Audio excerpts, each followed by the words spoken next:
Welcome to the Women in Wealth podcast, brought to you by Regina McCann HESS, a certified financial planner with over 2 decades of experience. This show is for professional women who want guidance in working towards their retirement vision in learning, building, planning, striving for your dreams, and putting the work in now so that you can pursue your financial independence. Wait, so if I'm divorced, I can actually take a spousal benefit off my former spouse's Social Security benefit? Whoa, tell me more about that. Hey, I'm Regina McCann HESS, president of Forge Wealth Management. Welcome to our Women in Wealth series. Today, we are still talking about Social Security because it is officially Social Security Month. And that's just an excuse for me to talk about one of my favorite topics, Social Security. But we're going to focus on benefits for divorcees or widows or widowers.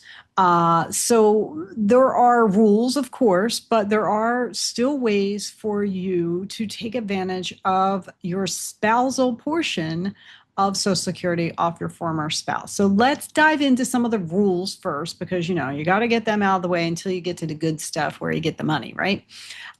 So the rules are for a spousal benefit for Social Security, your minimum age of benefit is 62, right? We've talked about that. Just because you can doesn't mean you should. We always like you to wait a little bit longer. But, I have to say that. Now, you will get anywhere from 32.5% to 50% of your ex-spouse's benefit. And it really depends, again, on when you start taking that benefit, like what age are you? Obviously, at 67, you get the full benefit, assuming that's your full retirement age. That's half of what their benefit was. We'll go into some numbers on that in a minute.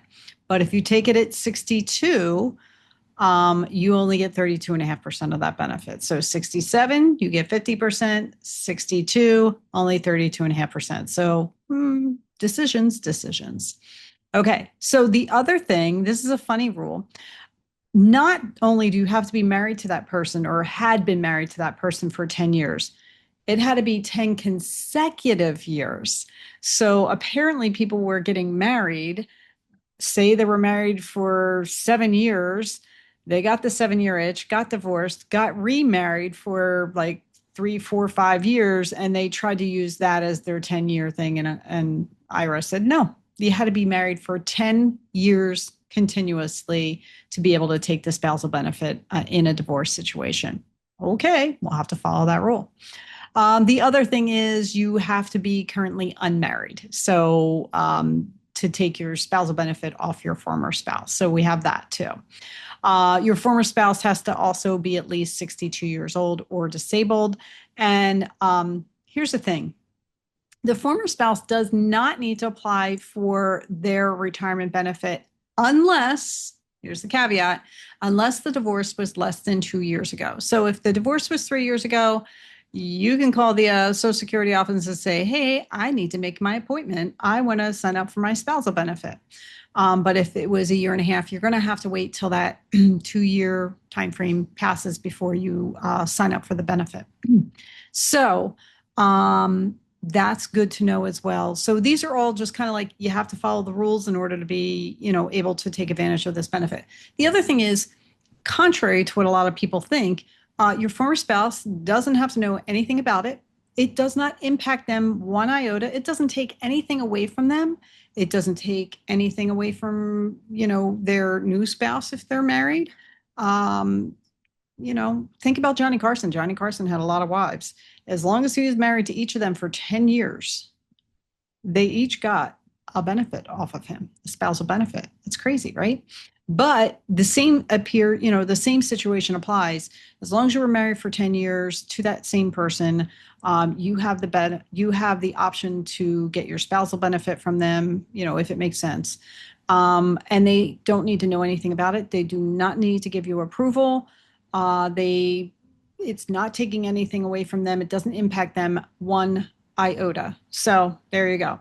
Now, I will tell you, you will most likely need your marriage certificate, your divorce certificate, things like that, because you got to kind of have to prove to the Social Security office that you were married and then you were divorced. So that those are things that you want to, and if you're going through a divorce, when you're going through the divorce before it's finalized, just make that part of the paperwork process. Like, hey, let's both pull off our Social Security statements and we can share them with each other so that later down the road, when you need that, it's available to you.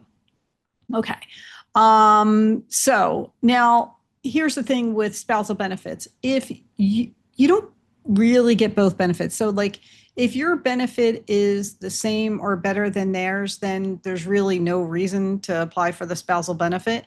It's more when your benefit is less than 50% of his or hers, or if you were the person at home taking care of everything behind the scenes but didn't get paid for that, this is where you can get up to 50% of their benefit for what we call the spousal benefit. So that is really where it's going to help you if you were working in the home but just not getting a paycheck for that.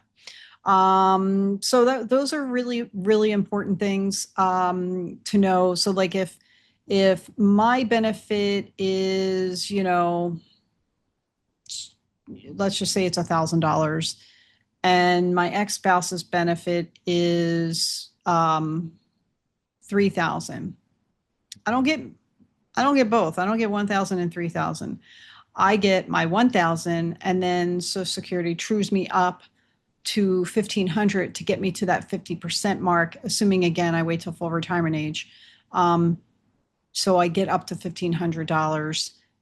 Part is my own benefit, part is the spousal benefit off of there. So note to self, you do not get both benefits essentially. Like you don't get to add on, like you don't get to 1,000 and 3,000. You get, either one or the other, or they true you up to what would be 50% of your benefit or his or her benefit. Okay. So those are the kind of guiding principles, the ground rules, framework, things like that.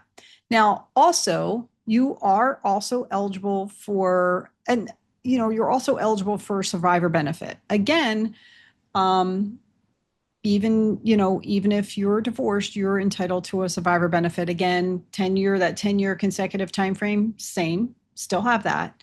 And then minimum age for that is actually 60 or older, or 50 if you're disabled. And the percent of that benefit is actually 71.5% if you take it, really, really early, or 100% of that benefit if you wait till full retirement age. So there we go. That's kind of helpful, right? You either have to be unmarried or you get remarried after age 60. So we'll talk a little bit about that. Also, your former spouse has had to be qualified for the retirement benefits or disability benefits. They had to have that 40 quarters in, things like that. And you're going to receive the greater, as the survivor, you're going to receive the greater of your retirement benefit or the deceased retirement benefit. And we have some numbers that we'll kind of go through to show you that at a later date. You could also start with a reduced benefit and then switch to the retirement benefit. I had a case where, that did happen where the client was still working, so we were able to postpone their benefit, but they were full retirement age. So we were able to take the spousal benefit, and then when the client retires, then we can turn on their benefit, but we delayed their benefits, so it'll actually be higher. So that is available with survivor benefit. Again, this is all just educational. This is something that you really should speak to a financial planning person, your financial advisor, assuming they're well-versed in Social Security.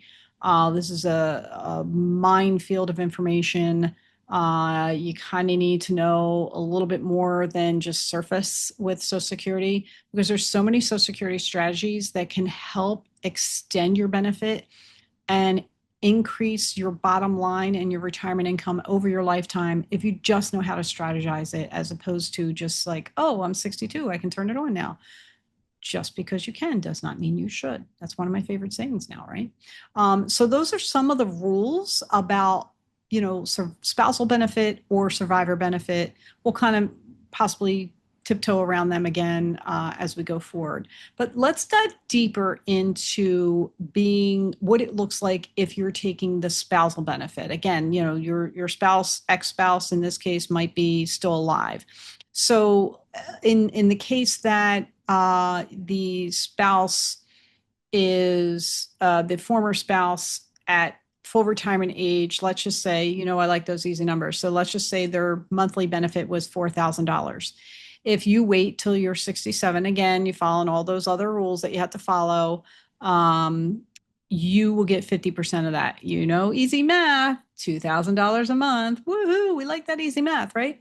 So at 67, assuming their benefit is 4,000, the spousal benefit is 2,000. So again, if I don't have really my own benefit, I'm going to just automatically start at that 2,000. If I have my own benefit and my benefit is $2,500 a month, then I don't take the spousal because my benefit's more. Again, you can't have both. However, if my benefit's only $1,500 a month, they true me up. They give me my $1,500. They true me up, add $500. They true me up to that $2,000, which would be 50% of my spouse's benefit or my former spouse's benefit.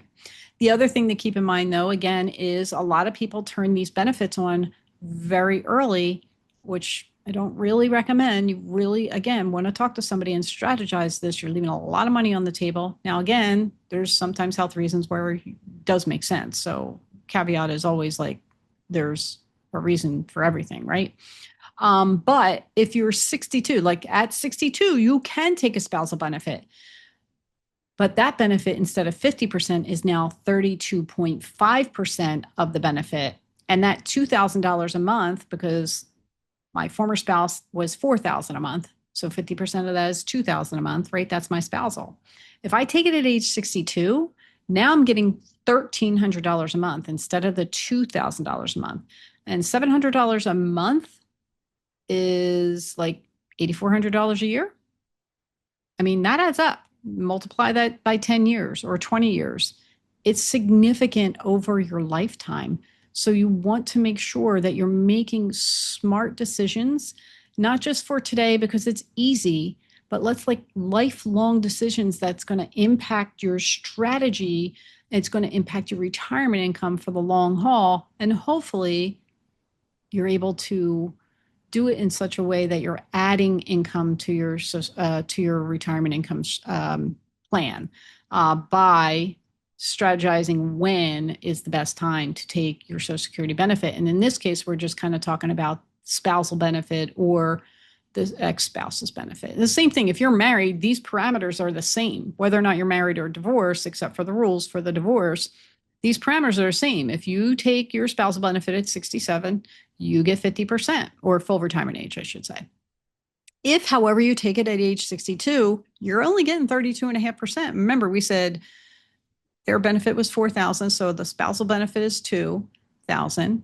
If I take it at 62, I'm getting $1,300 a month. That's a $700 a month cut. That's not cool. It's really going to hurt.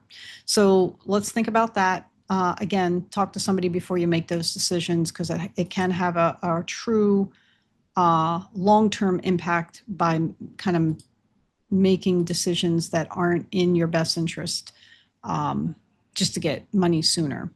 And don't listen to your friends who say that's what they did because they may not have spoken to somebody, and that happens a lot. Okay. I get on my soap dish, right? Or soapbox. Sorry, I can't help it. Okay. The other thing is survivor benefit. So remember, we're still going to stay with the same. My spouse had a $4,000 benefit, and my spousal benefit is now $2,000 a year.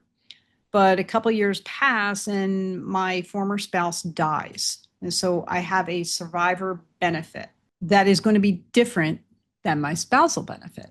So again, if I wait till my full retirement age, which if I'm born in 1960 or after, is 67.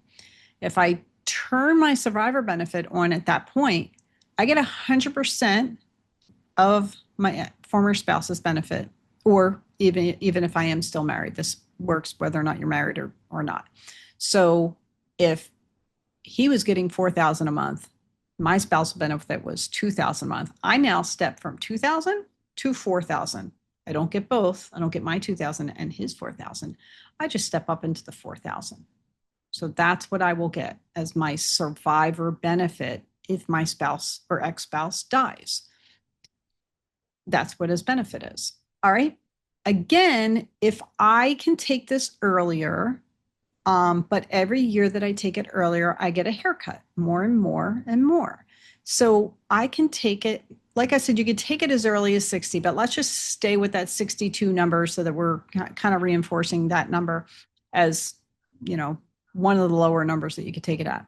But if I take it at age 62, instead of 100% of that step up, I only get 79.6% of that step up.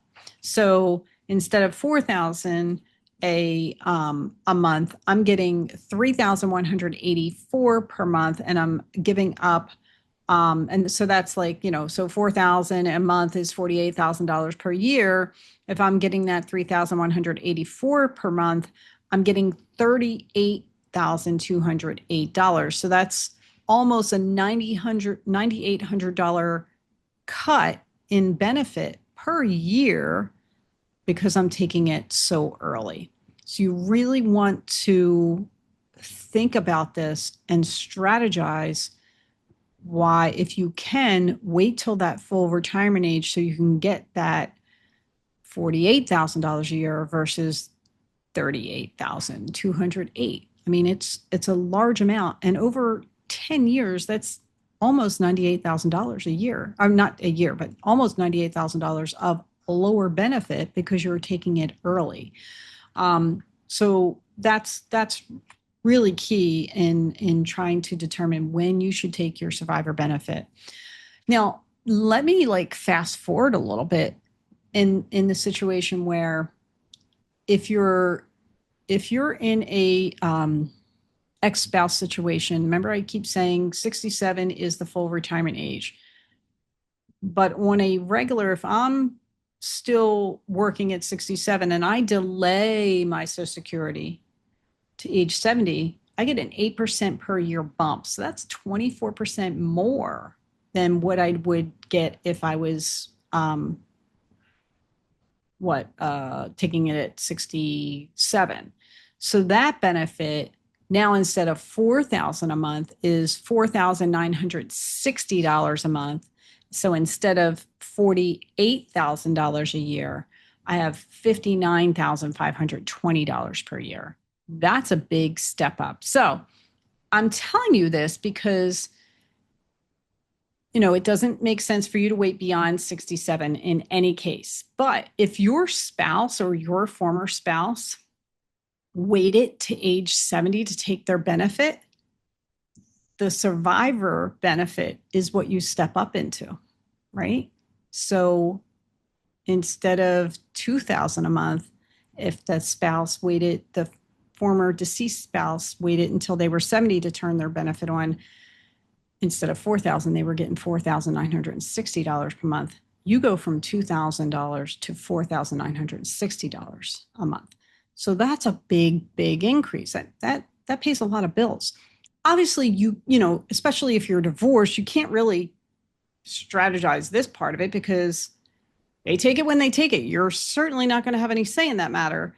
And again, you taking it doesn't impact them. They don't get to say whether or not you can take it. There's all that, it's kind of like a sealed little box.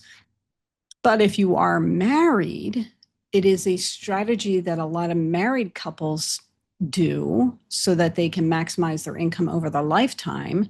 And if one of the spouses waits till they're 70, it increases, the retirement income for both of them. But if that spouse is the one who passes, then the lower earning spouse steps up into that higher benefit. So if there is a chance for waiting till 70, there is a benefit to that.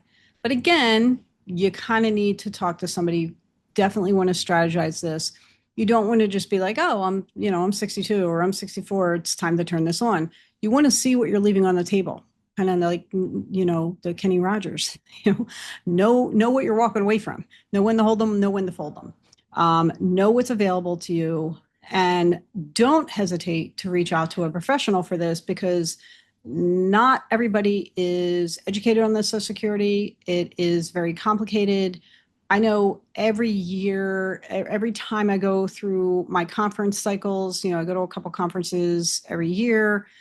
Almost every conference, I look for a Social Security session, or even if they're doing Zoom webinars, I always sign up for them so I can just reinforce this information. And this has been years that I've been reinforcing this information, and I still don't know it all. I still don't know it all. But what I worry is people making these decisions without speaking to somebody who is at least educating themselves about it before making the decision on your own. This is a big, big decision. So if you can find somebody to help you, please do. Don't do it alone. All right. So my call to action is, really know what you're deciding on before you pull the trigger on your Social Security. Talk to somebody who understands Social Security, knows what the benefits are, knows, how to strategize it to make the most of it for yourself. Okay. All right. Well, thank you so much. Again, I'm Regina McCann, HESS president of Forge Wealth Management. My website is forgewealth.com. I can be found on Facebook, YouTube, and Instagram at Forge Wealth, and LinkedIn, Regina McCann HESS. Go make it a great day. Thank you for joining me for this episode of the Women in Wealth podcast. You can watch the founder's video I created for you to learn more about me and how I can guide you towards your financial independence at www.forgewealth.com. The information in this podcast is educational and general in nature and does not take into consideration the listener's personal circumstances. Therefore, it is not intended to be a substitute for specific individualized financial, legal, or tax advice.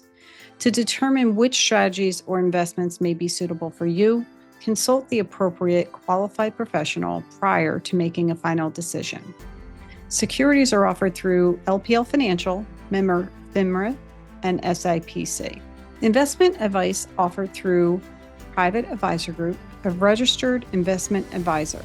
Private Advisor Group and Forge Wealth Management are separate entities from the LPL Financial. Our show guests and their companies are not affiliated with nor endorsed by LPL Financial, Private Advisor Group, or Forge Wealth Management.